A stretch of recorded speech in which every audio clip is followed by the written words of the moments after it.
We have new Onwards to Victory merch. It's a limited run ending on the 30th November 2021. Order now in time for Christmas delivery to represent the Get Good gang in proper style.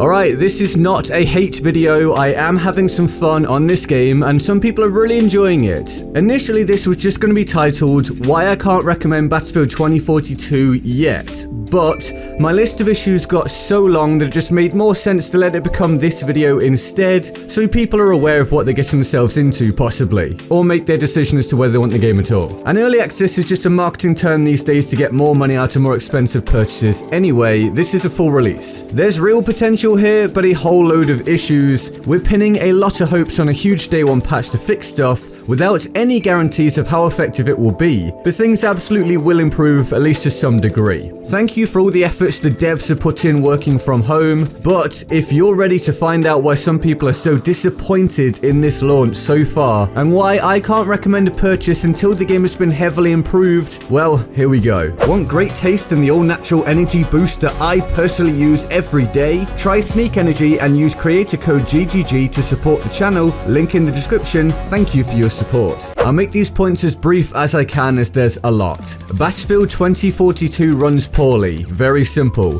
The frame rate drops a whole lot, seemingly regardless of platform. The current gen version on console runs suboptimally. The old gen version sometimes runs absolutely appallingly right now. I was shocked by how bad it actually was, and I was even still playing on my Xbox Series X. Maybe I got unlucky and this was just a bad day, maybe this was across the board, or maybe it's actually this bad on old gen, even when playing on a current gen console. Either way, this for me is not an acceptable state in which to release a game. Early access just a fancy title, as I said. The game is out for anyone that bought a certain version. This game is released. Then the PC version is apparently extremely demanding. I've seen people reporting sub 100 frames per second performance despite being on extremely powerful hardware, and they're still tweaking all kinds of settings now in order to try to get it to work better. Plus there's reports of some recording and streaming software defaulting to less than 60 FPS due to frame drops that the game is experiencing. Now I've personally had some huge freeze frame moments playing on current gen versions on console, like a solid 3 or 4 seconds of the game becoming a still image before kicking back into life. Or even worse, there's an issue with it having straight turned off my Xbox twice. I was streaming and then just boom, Xbox off, power down, nothing displayed on screen. Apparently this is a problem for a few EA games right now, not just Battlefield.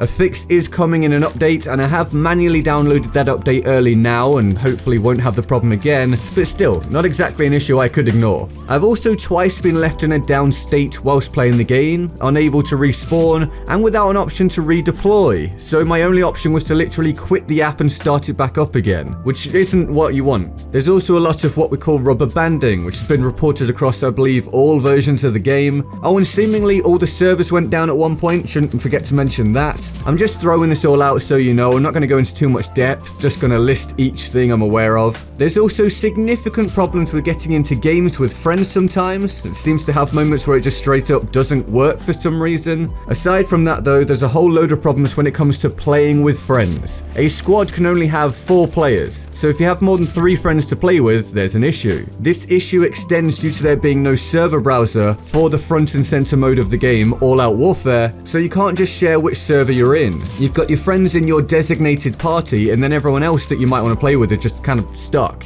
In fact, the entire squad system in the game seems stripped back and simplified, and yet made more complex in some weird way. You have to cycle through each squad or something when you want to switch. You can't just pick a squad. It's a whole pain. A lot of people still don't think you can even sort your squad out. It's kind of hidden away. It's not well done. Basically, the social element of the game has been severely damaged. Even more so when you consider that platoons haven't been implemented in the game so far. Another missing feature. Anyway, to bring us back to there being no server browser for All Out Warfare though, that means you can no longer search for a lobby specifically with a good ping or in your region, or search for a certain map. You have to go to the portal now for all that kind of stuff. but the portal is very separate and a lot of casual players aren't going to use it, and there's many modes and custom rule sets in there to contend with. Frankly, it would have made sense to also have a server browser for all-out warfare and avoid most of these issues entirely straight off the bat. Not to mention that all-out warfare currently only features Conquest and Breakthrough, two massive modes with massive maps. If you want any other kind of experience, you either have to go to the portal, as I said, and try to find something you want, or play Hazard Zone, which is entirely different again. I think adding even one other smaller mode option to all-out warfare, the quick search option that the vast majority of players are going to use, would be an improvement. I think it's borderline necessary, especially when you consider that XP gains and unlocks are limited or locked in certain aspects of the portal right now. I know it probably won't remain this way, but right now that's the case due to DICE wanting to stop XP farming lobbies. So at the time of making this video, you have to choose a set portal mode like Bad Company 2 Rush or something to get XP gains. The custom modes don't seem to have it, or not much, and unlocks don't seem to unlock. So you need to then go back to all-out warfare again to progress, and the whole problem cycle starts over. I must say though that the portal does look like it could be really awesome when it's really fixed up and fully embraced, hopefully, by the community. It's a great tool and I commend DICE for that. But anyway, as I mentioned, unlocks and progress. Some challenges and progress seems to not update until you restart the game, which isn't great. Now, once you're in an all-out warfare lobby, you will be switching to a new lobby after that game, seemingly. It just constantly moves people about. You can remain with your set squad, but everything else can change, which means you won't consistently play with and against the same random people. You won't necessarily remain on the same ping, and you won't play a solid map rotation. You get what you're given, so it's entirely possible to play the same map again, or to not see a certain map for hours of play. This is something they trialed at one point in Battlefield 5, towards the end of its life cycle, and people didn't like it. They ended that trial, yet we now have it at the launch of Battlefield 2042, and I just have no idea why. You also can't check lobbies for hackers and such. Why? Because there's no traditional scoreboard. You can't see the kills and deaths of other players. You can't see where you're currently ranking in the lobby for things like kills and for score. It's gone. It's not in the game, which is a huge shame and a baffling move. Literally done to protect players' egos seemingly and make them less likely to stop playing or return the game when they're getting smashed. But also perhaps to hide said hackers or bad ping or whatever. If the player isn't allowed to see the issues, they can't complain about them. Oh, and you can't even track your own stats in the game anywhere right now, although I have seen it hinted at by a developer that may be coming, but right now it's not here. Plus, I've seen lobbies where nobody had their kills recorded full stop. Everyone displayed 0 kills no matter how many they got, like every squad said 0 kills, although apparently this has since been fixed, which is a good thing. Well done DICE, and also well done DICE that when Dozer's shield was busted, they just removed it, they didn't leave it in the game broken, so that is good stuff. I like that, that's much improved. Back to all-out warfare though. This splits opinion, some really like it, but many are reporting that it lacks flow, myself included, and I will speak about this purely from my position with my opinion just for this part. If you enjoy all-out warfare, then great, no problem, keep enjoying it. For me, it's often a chaotic mess on current gen. 128 players providing no flow, it's just randomness. Yet there's also a lack of kills and action due to the maps being really big, even though there's loads of players. So there's a whole lot of open spaces, but then loads of people grouped up in certain areas, so everyone's competing for kills, but there's also loads of ways to die in that small area. As I said, no real flow to the engagements, an irritating gameplay loop of not much happening and then everything at once. So if you die, you're either going back to not much happening or everything at once, and repeat and repeat. So you can often just feel like a passenger. I actually feel like on old gen, map flow is way better, due to it being limited to the traditional 64 players and on a smaller version of the maps. And I said months ago that I didn't think this whole big map, huge team thing was going to work, and I think a lot of people are feeling like it really doesn't work as well as they were hoping. Some are, that's great, but a lot aren't.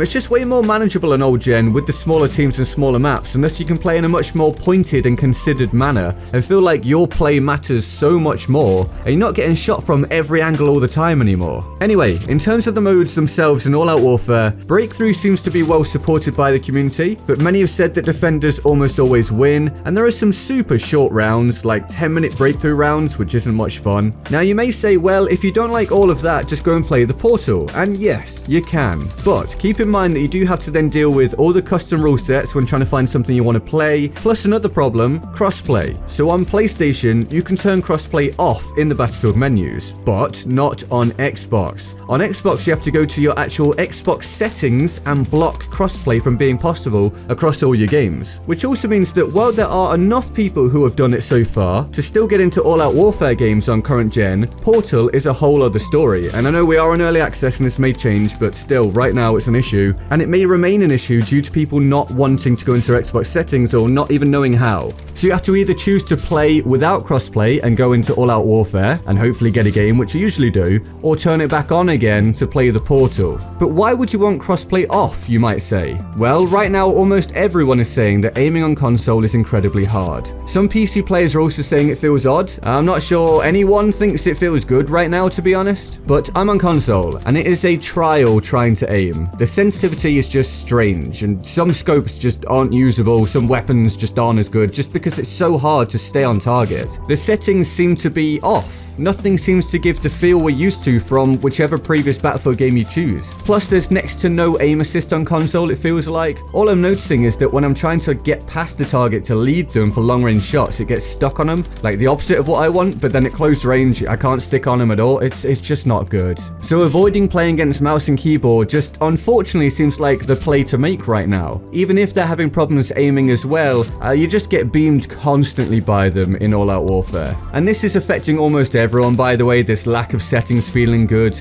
Many high-level players saying they're struggling. Personally, I have a 3.4-ish infantry KD on the last 2 Battlefield games, something like that. But I'd be surprised if I have more than a 1.3 overall KD right now on Battlefield 2042. Some tweaks and fixes are needed, and settings values need to remain the same from one Battlefield to the next in future, so people could just feel like they can actually play the game and don't have to spend 2-3 weeks trying to get things to feel good. Then there's the basic issue of hit detection being just straight up bad. Shots just seemingly don't land sometimes. My first game of the release actually had me drop down behind someone, light them up, only for them to turn around after taking no damage and kill me. And also many are saying some guns have weird spread. Whatever or whichever it is, when you combine all of these issues, getting kills and decent feedback is just a pain. Everything feels like a lottery. And the movement seems to have gone backwards from the beta. It's just not fluid. You can't chain things together very well. There's input delay and overall it just feels clunky at times, at least on console. And you can get very stuck on allies, which is annoying, trying to get past people and you just simply can't. Then there's the lack of feedback. Sniper bullet travel time is hard to gauge from the visible trace around. Footsteps are super audible, which is good, but from everywhere all the time.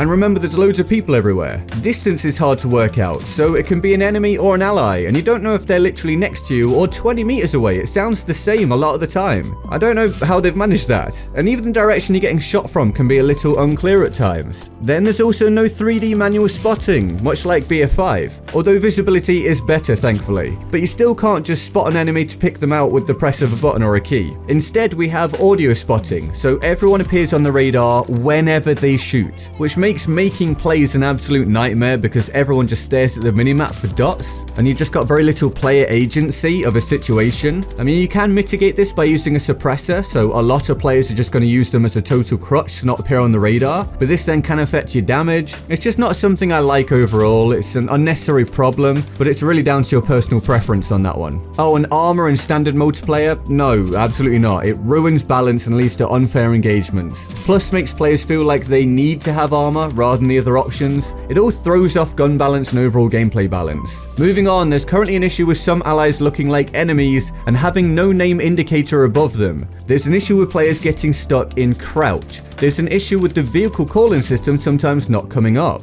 There's currently no in-game voice chat, although apparently that is coming soon. There's no nearby medic indicator when downed, but also apparently that's being worked on as well, and good, that should already be in the game. There's just a lot of missing features, like leaning is gone, marksman headshot bonus is gone, spectator mode is gone, damage indicators are gone, so when you fire a rocket at a vehicle, you don't actually know how much damage, like you get hit markers and stuff, but it doesn't tell you how much damage. This is without mentioning the word balancing. Hovercrafts are insane right now and can climb buildings things, which is actually pretty fun. A lot of vehicles on the whole seem to have had their skill floor dropped, making them just farm machines against infantry, and weapon balance is off, like way off. Some guns just seem pointless, and an SMG, the PP29 or whatever it's called, sorry if that's wrong, I think it's right, is currently just the best thing to use a lot of the time. Actually hitting the target consistently, not having crazy recoil, and outdoing assault rifles at range on a regular basis. I actually think DICE should balance their weapons around the PP29 right now. It feels good to use, it doesn't feel like you're guessing if the bullets are gonna land.